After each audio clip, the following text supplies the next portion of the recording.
Vamos para mais um vídeo, vídeo de número 16,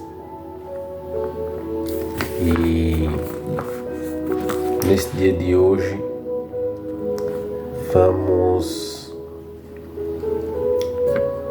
como diz o título, aprender aqui sobre evangelismo por relacionamentos. Eu vou ler aqui, fazer primeiro a leitura do livro de Marcos, capítulo 9, versículos do 10 ao 13.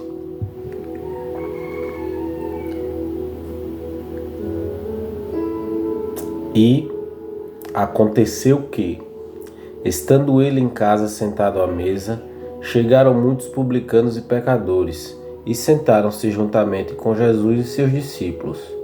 E os fariseus, vendo isto, disseram aos seus discípulos: Por que come vosso mestre com os publicanos e pecadores? Jesus respondeu, ouvindo: Não necessitam de médicos os sãos, mas sim os doentes. Ide, porém, e aprendei o que significa misericórdia quero e não sacrifício. Porque eu não vim a chamar os justos, mas os pecadores ao arrependimento. Essa pequena palavra do versículo 13, a primeira. Ide. 3 letras, mas um significado muito grande, bem maior do que a palavra. Ide. Eu vou fazer aqui a leitura e comentar um pouquinho depois.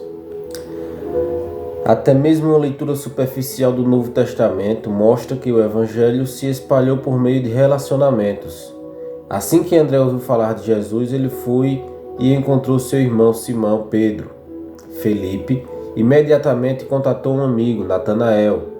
Mateus, um coletor de impostos, teve em sua casa um jantar evangelístico para outros colegas. A mulher, que estava no poço, falou para todos de seu vilarejo sobre Cristo. E essa lista continua. Creio que a estratégia mais efetiva do evangelismo é, em primeiro lugar, tentar alcançar aqueles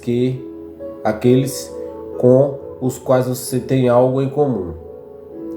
É o que podemos chamar de evangelismo por relacionamento. Nós temos mais facilidade de alcançar alguns tipos de pessoas e dificuldade em alcançar outros.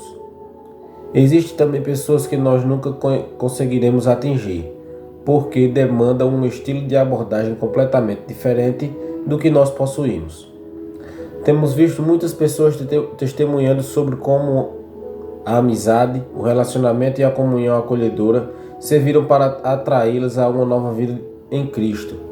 É nítido que precisamos dar boas-vindas a todas as pessoas da família de Deus. Afinal, todos somos iguais aos olhos do Pai. Mas lembre-se de que o fato de nós não sermos bem-sucedidos em alcançar certo tipo de pessoas não é uma questão de certo ou errado, mas sim uma questão de simplesmente respeitar a maravilhosa variedade de pessoas que Deus colocou neste mundo. É muito importante esse ide, essa palavra de ordem que Jesus nos dá. Ide. Mas geralmente você não precisa ir diferente de quem você é, depois de mudado, é claro. E não precisa ir com arrogância ou ignorância ou brutalidade, mas na simplicidade que Cristo nos ensina.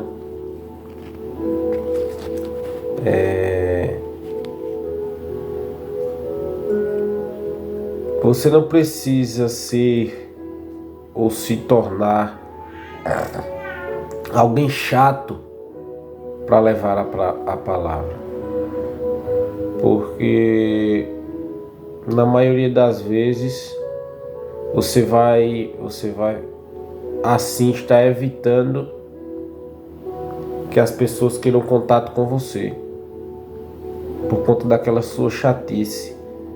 As pessoas não vão querer contato com o Evangelho, já que ele se demonstra em você uma chatice, um tédio, uma pessoa insuportável, uma pessoa pouco afetiva. Então, e como aqui mostra, e como aqui diz no texto, sobre o evangelismo por relacionamentos, nós, usando a palavra aqui entre aspas, sempre evangelizamos em nosso relacionamento, com amigos, com famílias, no trabalho, na escola. Mas o que você evangeliza quando está com essas pessoas? É o Evangelho de Cristo?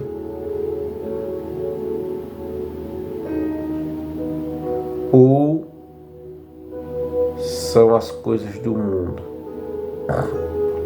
que sempre estão sendo cultuadas, engrandecidas, louvadas, adoradas?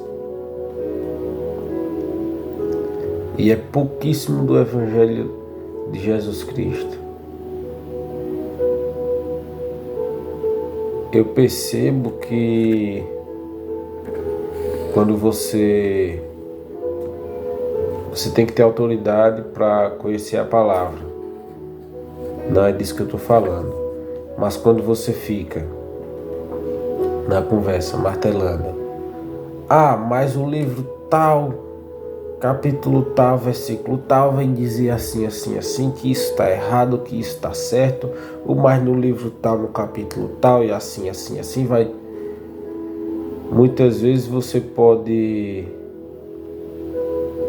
falar do Evangelho sem fazer essas citações, sem querer corrigir tanto assim a outra pessoa.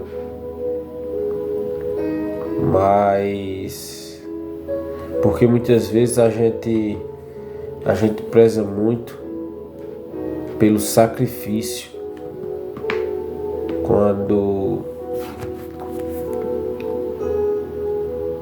a gente faz esse tipo de correção, de citação. A gente está prezando por simplesmente que a pessoa faça um sacrifício diante daquele erro, mas não é o sacrifício, é a misericórdia. Que entendamos isso, que em nossos relacionamentos nós possamos falar um pouco da simplicidade de Jesus. Eu percebo isso, e você consegue perceber isso. Não gosto muito de assistir séries e filmes, mas eu assisti um, e se você puder assistir, também assista, The Chosen. E você vai observar ali um pouquinho, eu acredito que como poderia ou como seria Jesus naquele tempo. Uma simplicidade, ele era ser humano, ele veio como ser humano, então ele, na simplicidade do ser humano, mostrando a grandeza de Deus, sem precisar muitas vezes ser chato. Então, essa é a palavra de hoje. Se você está seguindo passo a passo da Bíblia, hoje é o livro de Gênesis, capítulo 39, capítulo 40, e o livro de Mateus capítulo 11. E hoje ficamos por aqui e que todos fiquem com Deus.